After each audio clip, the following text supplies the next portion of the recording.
Hello বন্ধুরা, আমি আরও একটি মিনি ব্লগ নিয়ে তোমাদের সামনে চলে এলাম অয়ন দাস। তো দেখো, আজকে আমাদের স্কুলে তারুণ্যের উৎসব হচ্ছিল।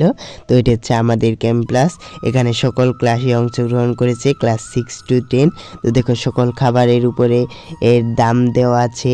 তো যে যা পেরেছে তাই বাড়ি থেকে নিয়ে এসেছে, পিঠে বানিয়ে, কেক বানিয়ে, প্রোটিন যা পারে সকল কিছুই বাড়ি থেকে নিয়ে এসেছে।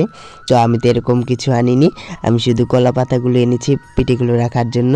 তো দেখো, এখানে ক্লাস 6 থেকে একেবারে 10 সকল শ্রেণী অংশগ্রহণ করেছে। তো আমাদের ক্যাম্পাসগুলো সাজানো কেমন হয়েছে অবশ্যই কমেন্টে জানিয়ে দিও। আর ভিডিওটি ভালো লাগলে একটি লাইক করে দিও, আর অবশ্যই চ্যানেলটি সাবস্ক্রাইব করে দিও। দেখো, আমাদের বেচা কেনা প্রায় শেষের দিকে।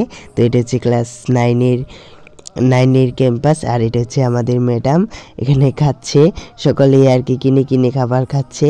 তো দেখো, এখানে আমাদের সকল স্যাররা রয়েছে, আর আমরা সকলে তা বেচা কিনা করছি। ভিডিওটি ভালো লাগলে একটি লাইক করে দিও। এই দেখো, আমাদের উপর থেকে দেখাচ্ছে কেমন লাগছে।